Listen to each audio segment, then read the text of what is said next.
Spirit levels. That's what it is. Everyone's going to be catching the spirit level rave. Everyone's going to be trying to get everything level. That's it. That's my guess for Christmas 2020. So buy your kids a spirit level.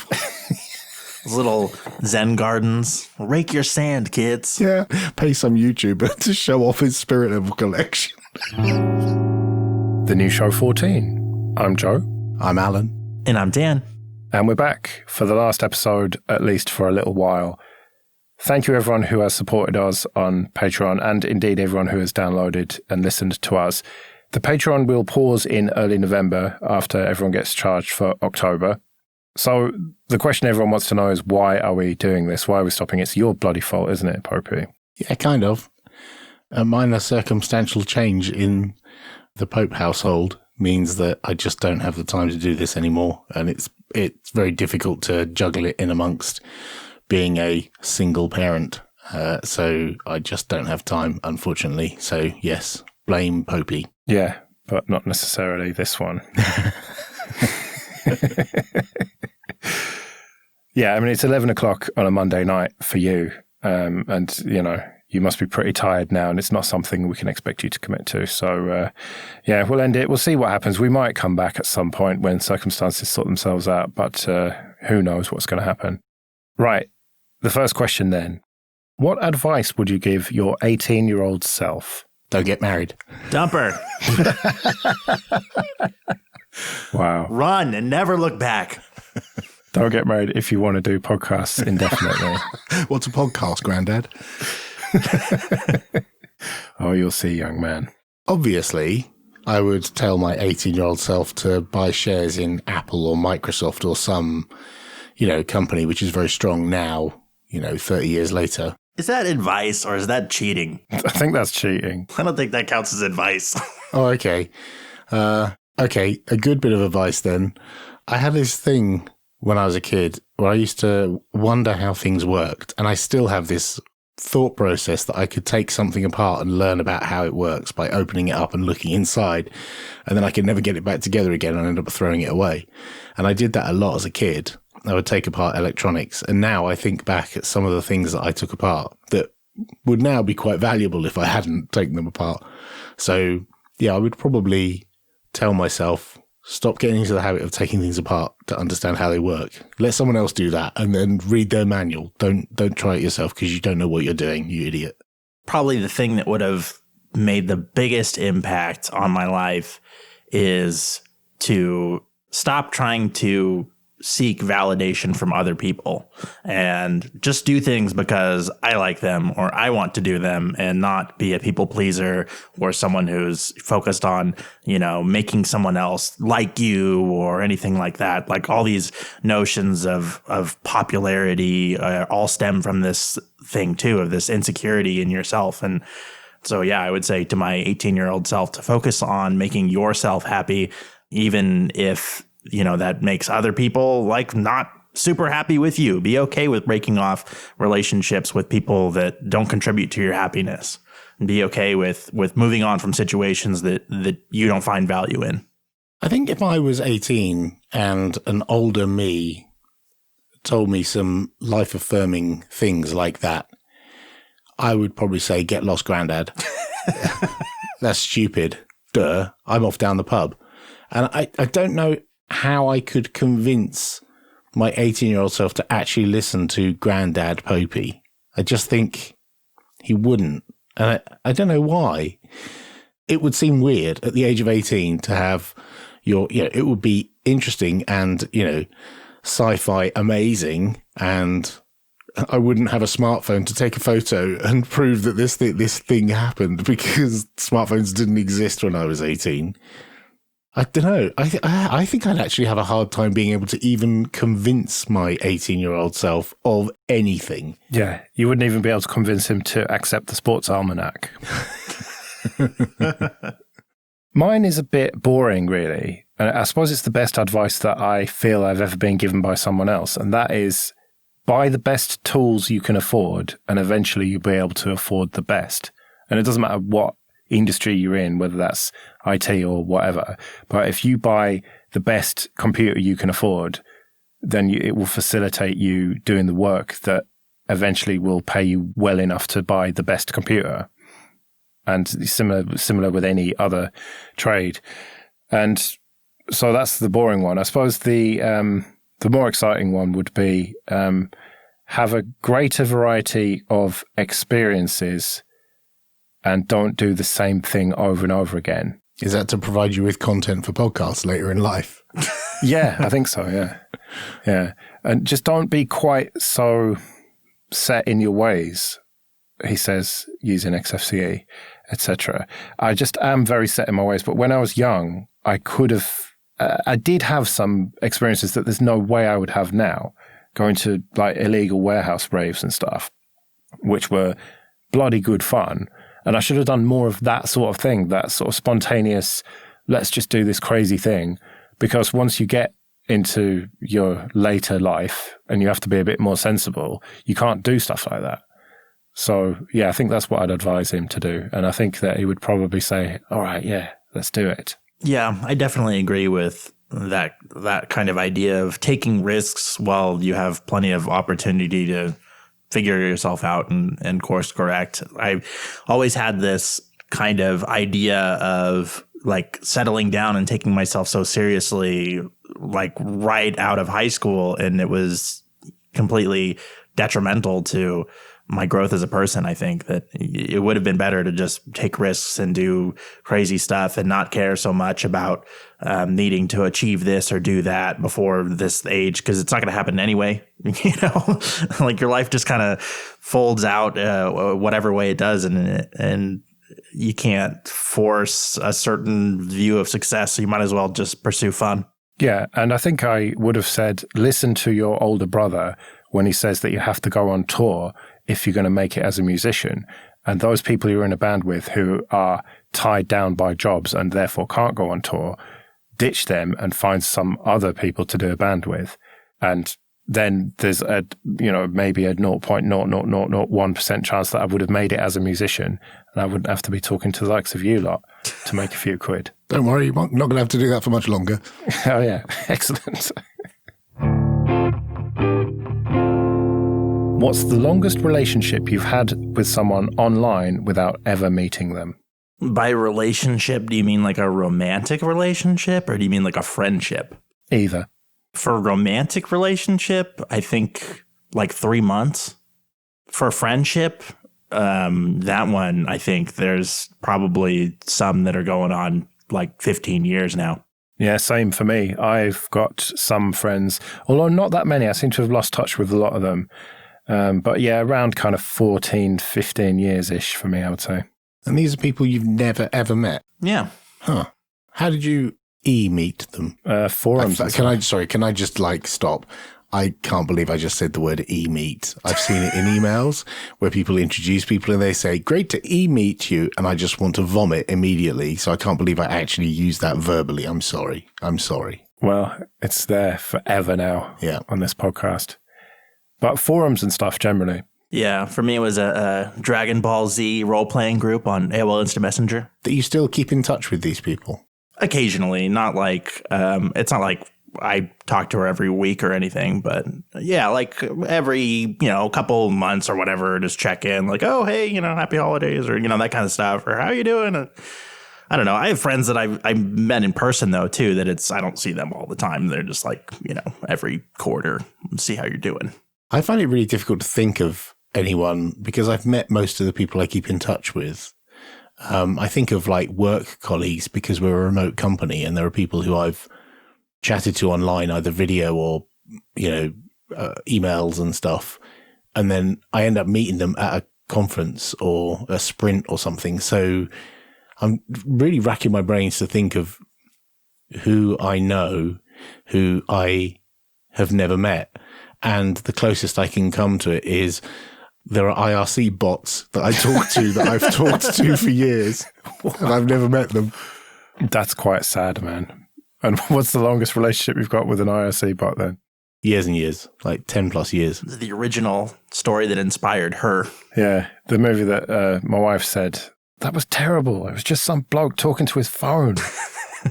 I mean, there are people I follow on social media and they follow me and we message back and forth maybe now and then, does that count? And people who friended me on Facebook who I've never met and I know of them, I may have interacted with them somewhere else, but not actually met them. Does that count? I mean, I don't really think so, unless you speak to them one-to-one or, over an extended period, have an enriching conversation that isn't just +1ing their picture of a cat or something. And I just don't have those. Well, it is a relationship of sorts. It's not a complicated and strong relationship necessarily, but it is an online relationship if you just like each other's stuff and occasionally comment on each other's things or whatever. I guess because I'm, old man, and most of the formative relationships I've had in my life formed before the internet was a thing. And relationships I've formed since then are with people I work with and communities where we do meet up. Like, I've been lucky to meet a whole bunch, hundreds of people at Ubuntu developer summits over the years, many of which I could say to you now, without that, I wouldn't have met them in person. So yeah, there are certainly communities, and there's probably people in those communities that I couldn't tell you off the top of my head who they are, but there probably are some in there who I've known for, 10, 15 years, but thankfully I get to see them periodically, maybe again someday. Yeah, well, that's the thing. Maybe not for a while, so you might end up with more online relationships for at least a year or so. Well, maybe as a result of the circumstantial change in my household, maybe I will start making some more online friendships. There's always us two. We'll keep our Telegram group going. We might have to change the name of it or something. Oh, God, no, I'm leaving that tomorrow. You can always sign up for my OnlyFans and like my photos.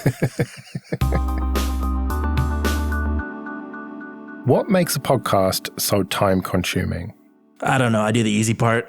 Well, yeah, you two generally do the easy part, don't you?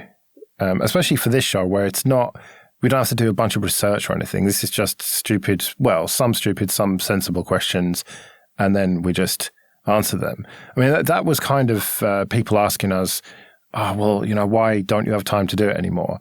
And for me, it's not about the time that it takes to do it, because you two turn up, we talk for a couple of hours, record a big chunk of that, and then you send me flax, and then you're done. If we remember, we come up with a title, and if not, I hassle you while I'm editing it. But it's not so much about the time, is it? It's about the commitment that you're going to do it every 2 weeks or every week or whatever. Yeah, this is what I tell people when they say, I'm going to set up a podcast. And I think, okay, I don't think you've thought this through.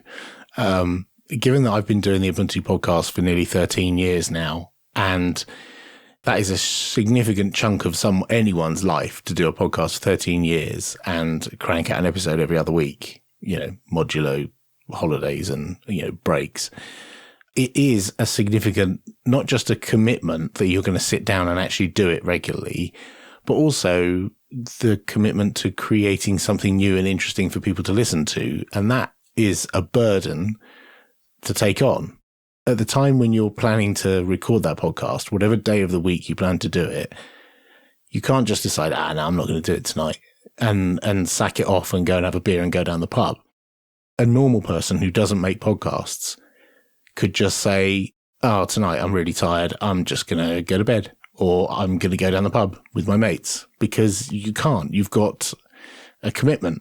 And I know some podcasts aren't like that, and some, they just do ad hoc episodes as and when, but I don't think they're generally as successful as ones that crank out on a regular basis. And that's quite a commitment, like you say.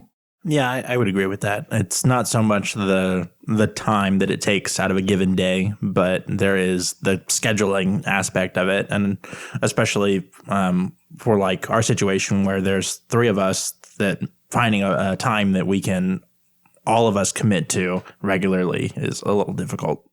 The reality of most podcasts that aren't just silly and sometimes sensible questions is almost all of the time that you're going to spend on it is either pre or post. The time that you actually record is the shortest and easiest bit of it. Preparing it is very time consuming, or should be, because you should be thinking about what you're going to be talking about. And then afterwards, you should spend some time editing it. And Popey, you've got a bit of experience of that with the Ubuntu podcast, and you fucking hate doing that. Yeah, I do. We tried to streamline the process and make it as easy and straightforward as possible. And I know I'm not an audio engineer, and so I'm not very good at it. But we could just about crank out something that was listenable, but none of us enjoyed doing it, which is why we employed the services of joerest.com for, podcast production, because it's just a pain in the hole.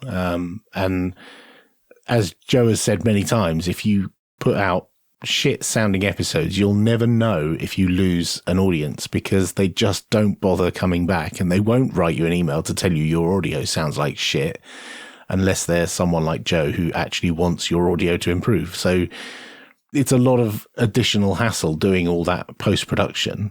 And then once you've done the post-production, there's also, posting it on social media, engaging with your community, replying to emails, collating feedback, writing show notes, making sure something works on the website, making sure you got hosting for your audio files. There's just so much other shit that goes on other than sitting and speaking into a microphone. Yeah, I've ended shows before and people have said, I've got a couple of hours every week that I can join you on the show. And it's like, that's quite a naive view of it, because there's just a lot more than meets the eye with it. And this bit of it that we're doing right now is by far the most fun part. Obviously, that's when I get to talk to my mates about ridiculous things like the best aspect ratio. Yeah, I definitely appreciate all the work that you do, Joe, on producing the show and making it so that I could just show up and have a fun time with you guys. And there is so much more that I know that you put into it with curating questions and coming up with a show that flows well and fits in the correct allotted time, and having questions that, maybe you'll use as a backup on a different show, or, not to give away too much of how the sausage is made. But there is a lot that you do to produce this show to make it make sense at the end of the day. And sometimes it's like, wow, I know that we just babbled and it was ridiculous. And then I listened back to it and it was an entertaining and fun show. Yeah, that's what I do. I actually listen. This is one of the only podcasts I listen back to that I'm ever on. And I only do it because I find that we ramble on about some wacky topics and I completely forget about what I've spoken about until I listen to it. And then I'm like, oh, I sounded a lot more erudite than I thought I was, or wow, I sound like a fucking idiot in that bit. Well done, Joe. Yeah. Well, the key that I've found recently is to try and make it as easy as possible for my co-hosts. Part of that pre-production is to try and make it easy for you guys to just rock up and talk to me. And the same with my other 3 shows as well. I try and front load as much of the effort as I can to make the recording easier, and then that makes the editing easier afterwards.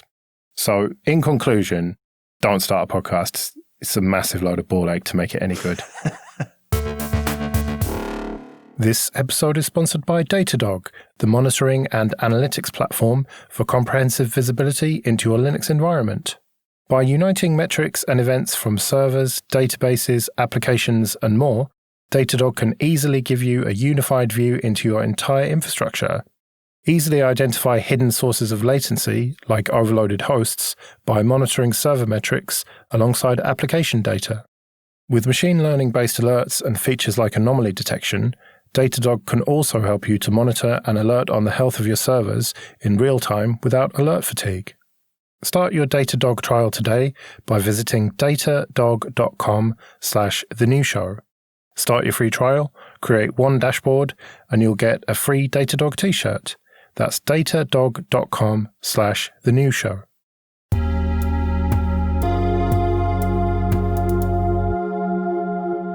What are the ethics of colourising and enhancing old films and photos?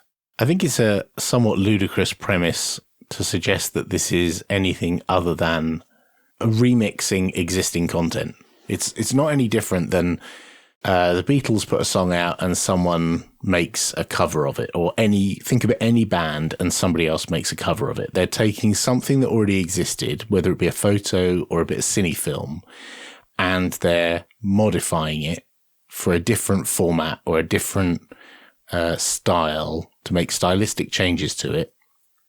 So, for example, there's been some recent video that's been posted of moving around central London. And it was black and white and it's been colorized. Now, I know that London buses are generally red. And in that black and white film, it's obviously grey. But when it's colorized, it's red. Now, I don't think that's scary or weird or ethically wrong to colour a thing that was that colour, probably, roughly, at that time. And so I don't see anything wrong with it. And there probably may have been film of red buses at the time. You know, maybe there was only some colour film stock available at the time and most people had access to black and white film stock. And so most of the video that's the film that's surviving of the time is black and white and it's been colorized. But so what? It gives you a different perspective on that era, which for some people is more lifelike and more accessible. More people are going to watch that piece of content because it's been colorized. For better or worse, some people prefer color video to black and white video. I don't think there's anything ethically wrong with that.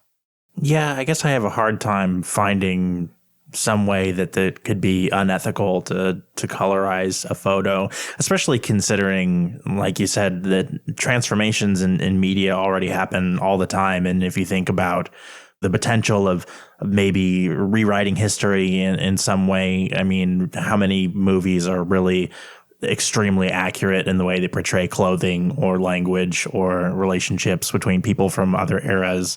You know, even films that are supposed to be historically accurate, it's still stylized. It's still adapted to make it more relatable to a modern audience or whatever. So I don't know.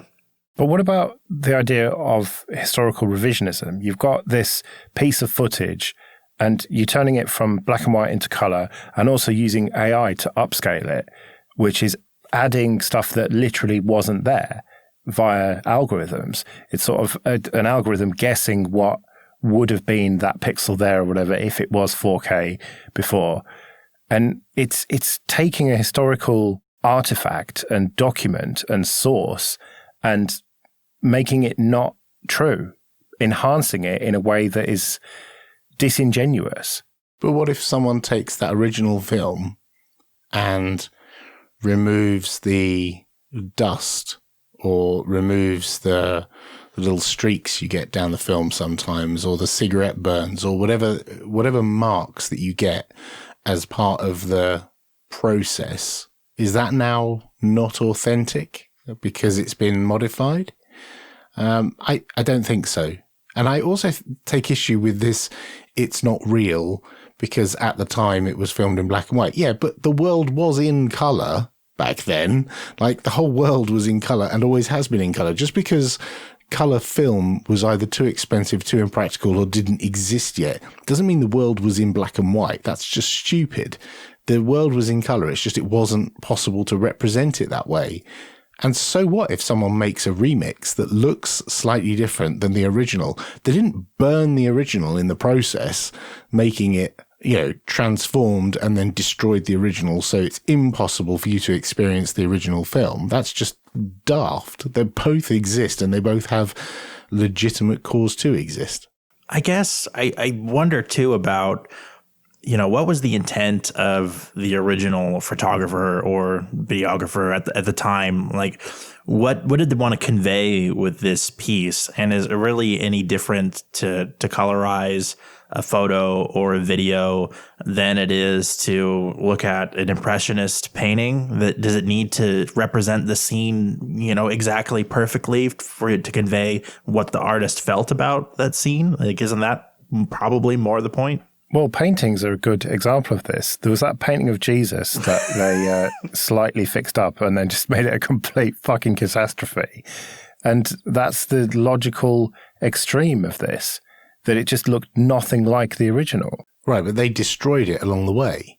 With the film, they're sampling it, you know, taking photos of every frame, digitizing it, and then running it through whatever algorithms that they do, in order to make it look different or better, depending upon your perspective, or make it more accessible. Like, there's so much of this film that I'm pretty sure has got a wider audience as a result of colorization and upscaling than it ever would have had before. And it has interest for a new audience. And, whether it's someone colorizing a film or George Lucas recutting Star Wars and changing it, it's still a legitimate thing to do. And doing that doesn't destroy the original. It just adds more content to the commons of content.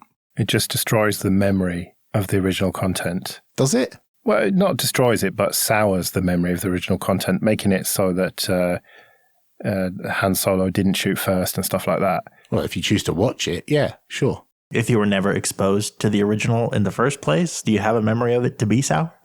True.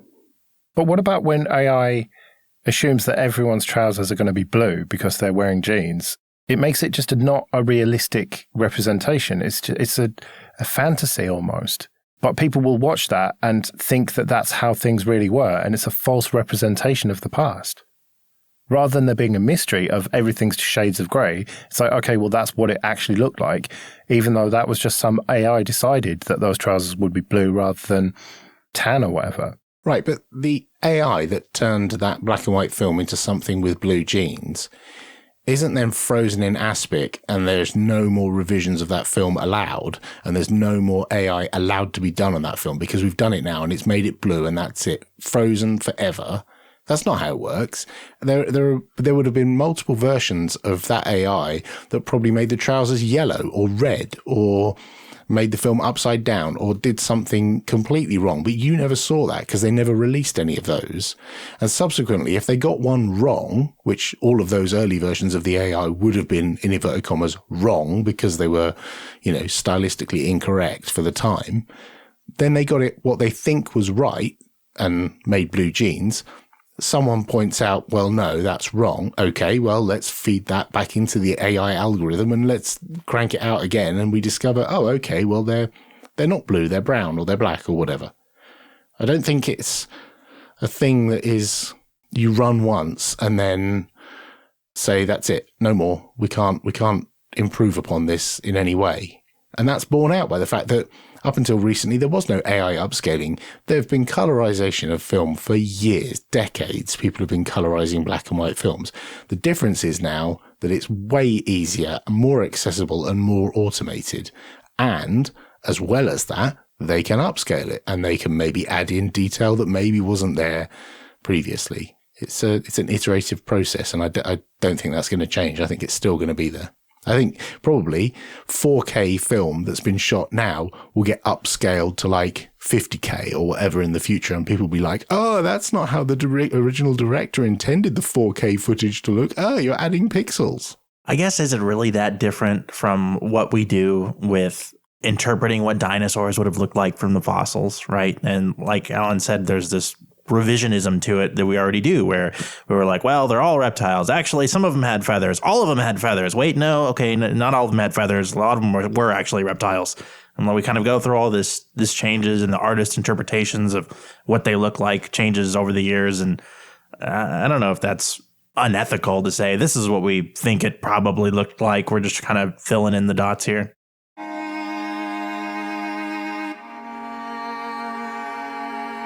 Okay, we're going to do a quick fire round. Now, the rules are very simple. One short sentence maximum, ideally just one word or a few words. No going on and on because we've got a lot of questions to get through. I think we should probably go Dan, Popey, me in terms of the answers. Okay, what's the best distro? Hannah Montana Linux. Crunch Bang. Asterisk Ubuntu. Any of the flavors, depending on your needs. Checks in the post. What's the best age to be? 27. I'd say 2, because you get carried everywhere, someone mops up your shit, and they feed you. Okay, I was going to say 27. Nice. How weird is that? Microsoft embracing Linux, good or bad? I think that's a good thing. Yeah, it's good. It doesn't matter how much they do, someone will say it's leading to something bad. And that can never be disproved because it's technically possible for that to happen far in the future. So it's pointless to argue about and just accept the good stuff. That was a hell of a sentence. I know, right? It was. Good, but keep an eye on it. Tiling window managers. Why not? Overrated hipster fodder bullshit. Not for me, but good luck. Best connector. USB-C. MagSafe L adapter. 3.5mm headphone jack. Oh no, that crackly noise when they get dirty. And as you turn them, they... No, that's the best bit. Worst connector. USB-C.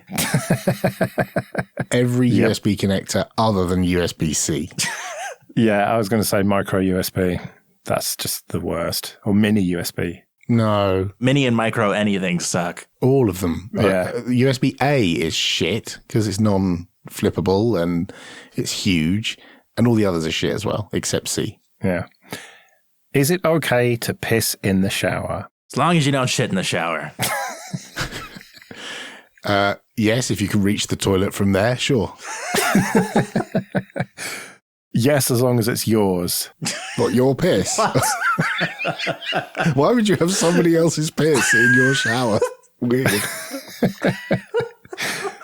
Which would you rather be, a bee or a wasp? How about a bee? Bees seem nice. Wasps. Agreed, wasp, because they're evil bastards. That sounds fun. What should people over 70 not do? Drive. People over 70 should not fuck people under the age of 42. Hoard all of the wealth and houses and everything and distribute it more fairly among the younger generations. People over 70 should not be president. Yeah, that's true too. Yeah, agreed. When the new Show movie is filmed, who do you want to play your part? Topher Grace. Who? Topher Grace. From That 70 Show? Colin Firth plays me, Hugh Grant plays Joe, and Renee Zellweger plays Dan. I want Donald Trump to play me, just like he would play himself in a movie of his life.